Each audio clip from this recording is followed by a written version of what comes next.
اسے اپنے والد کے بارے میں سننا اچھا لگتا تھا۔ پھر ایک دن اسے پتہ چلا کہ ربیکہ نے نشہ کرنا شروع کر دیا ہے۔ وہ میران کے سامنے سگریٹ پیتی تھی، اسے بھرتی تھی۔ میران اس سے پوچھ گچھ کرتا تو ربیکہ اس پر چلانا شروع ہو جاتی تھی۔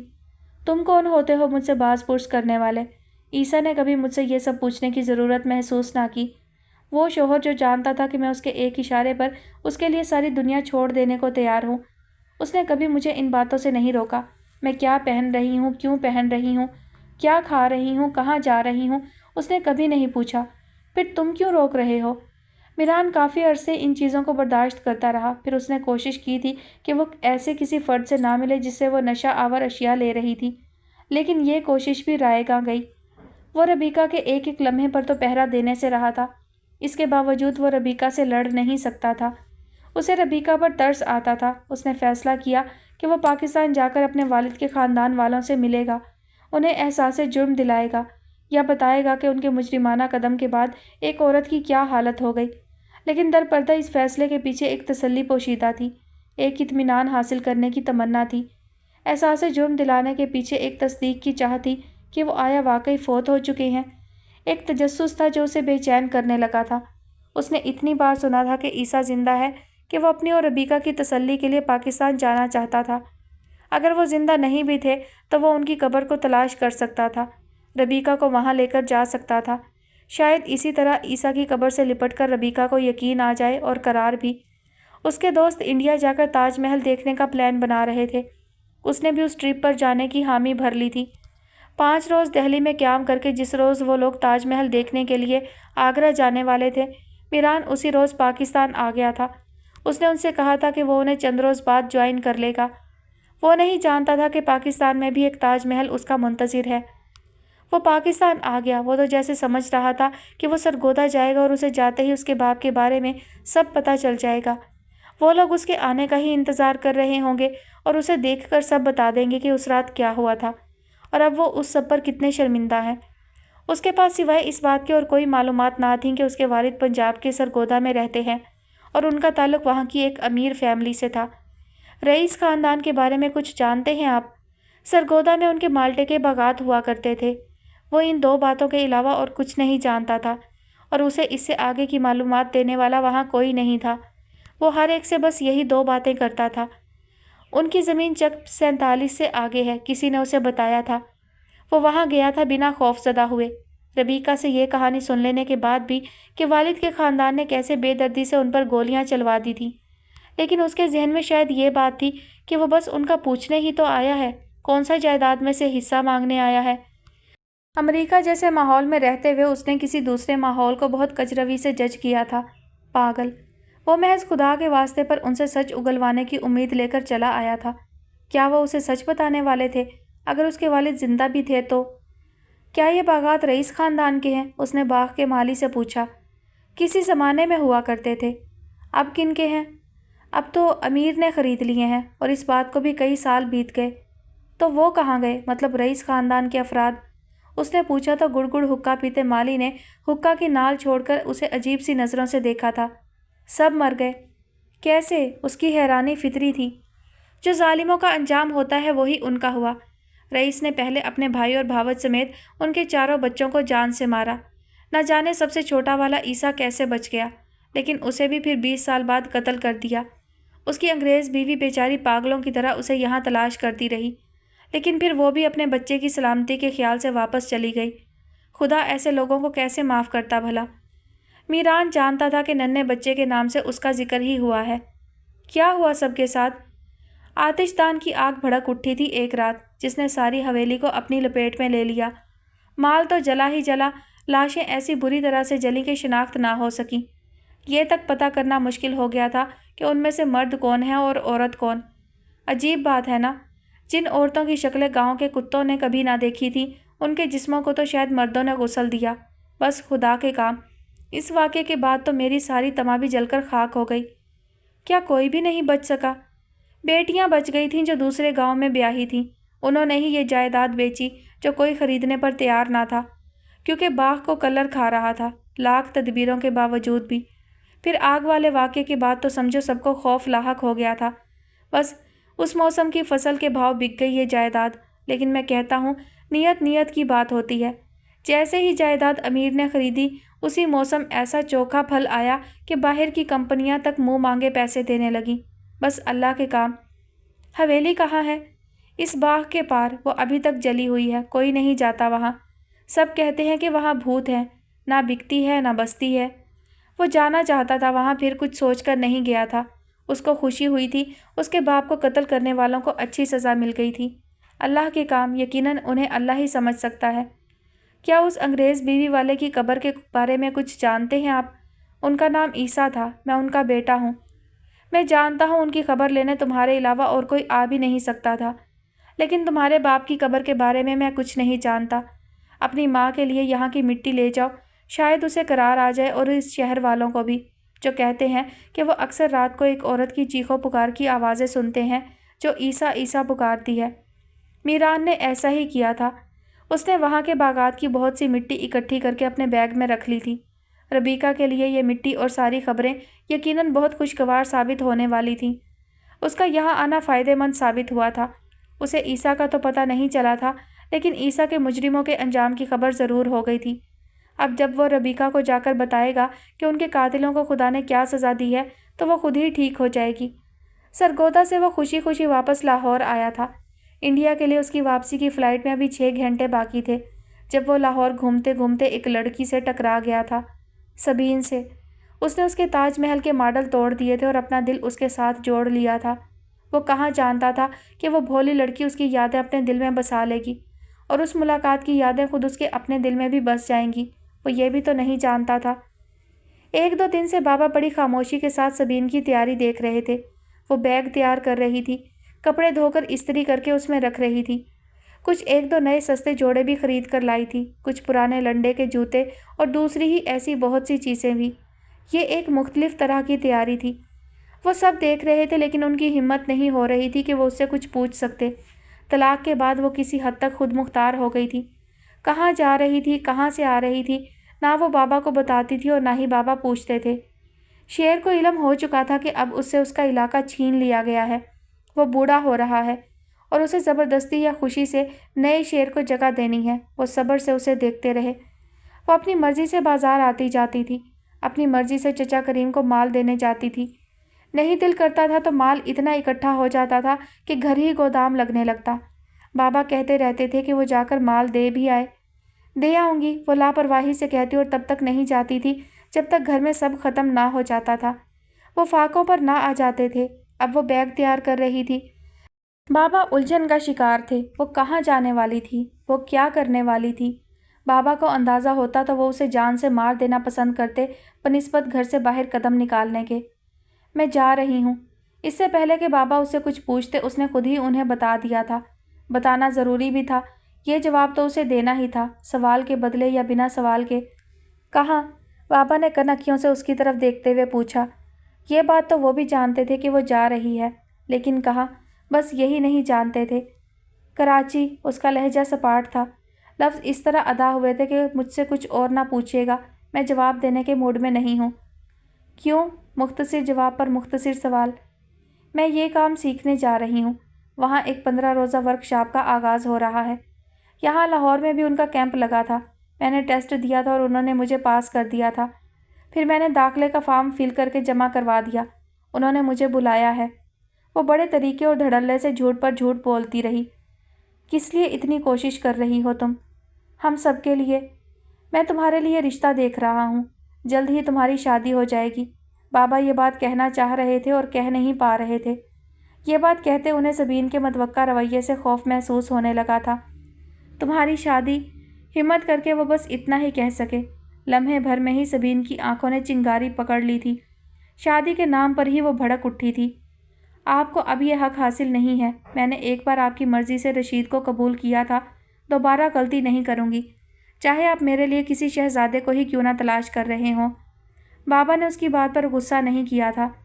جب تم ہمیں یہ حق نہیں دیتی کہ ہم تمہارے لیے کچھ بہتر سوچتے تو تمہیں بھی یہ حق نہیں ہے کہ تم ہمارے لیے کچھ سوچو۔ مت جاؤ کہیں بھی، ہمارے لیے مت ہلکان کرو خود کو۔ میں 2 وقت کی روٹی جتنا کام تو کر ہی سکتا ہوں۔ بابا کی بات نے اسے لاجواب کر دیا تھا۔ بہتر سوچ، اس نے طنز سے بابا کے الفاظ دہرائے تھے۔ یہی تو فرق ہے آپ میں اور مجھ میں۔ آپ جسے ہمارے لیے بہتر سمجھتے رہے اس نے ہماری زندگی تباہ کر دی۔ بے شک میرے پاس آپ جیسا فن نہیں ہے، نہ چونے کا اور نہ ہی آنکھیں بند کر لینے کا، لیکن اب جو میں بہتر کرنے جا رہی ہوں وہ واقعی میں ہماری زندگیوں کو بہتر کر دے گا۔ مجھے زویا کا علاج کروانا ہے، اس گھر کو پھر سے خریدنا ہے۔ میں آپ کی طرح کوئی شاہکار تو نہیں بنانا چاہتی، لیکن بے مول مرنا بھی نہیں چاہتی۔ نخوت سے وہ اپنی ہی روانی میں بولتی چلی گئی۔ اس کے لہجے اور بات نے ایک طرح سے بابا پر چوٹ کی تھی کہ اسے بابا کی غلطیوں کا ازالہ کرنا ہے۔ بابا نے دکھ سے اس کی طرف دیکھا، ایک لمحے کو وہ بھی افسردہ ہو گئی تھی۔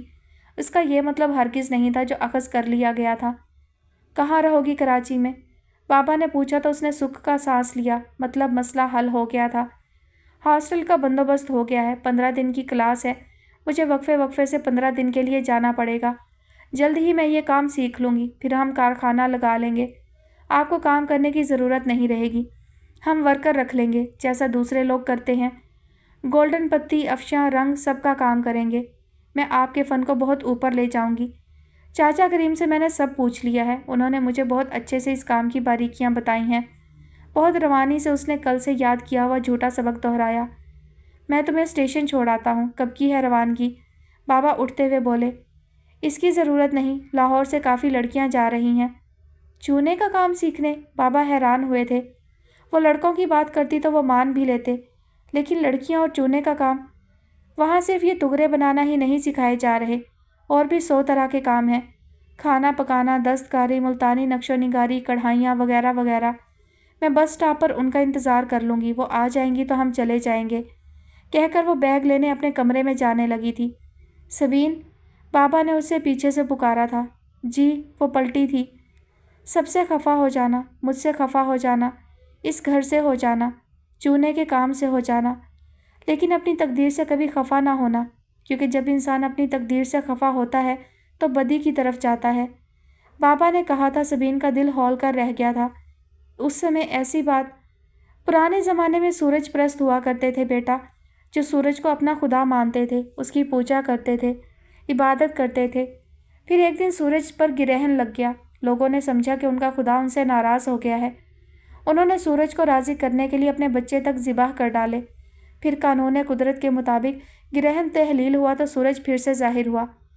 لوگوں کا عقیدہ راسخ ہو گیا۔ اس کے بعد جب جب سورج گرہن لگتا وہ لوگ اسی طرح کرتے، اپنے بچے قربان کرتے، عورتوں کی قربانیاں دیتے، سمندروں میں زیور موتی ڈالتے، قیدیوں کا خون بہاتے۔ شاید تمہیں یہ باتیں سن کر عجیب لگے کہ پرانے زمانے میں لوگ جاہل تھے، لیکن نہیں، میرا ماننا ہے کہ اب زیادہ جہالت ہے۔ ہماری خواہشات ہمارا سورج ہیں، جس کو ہم خدا مان کر پوجا کرتے ہیں۔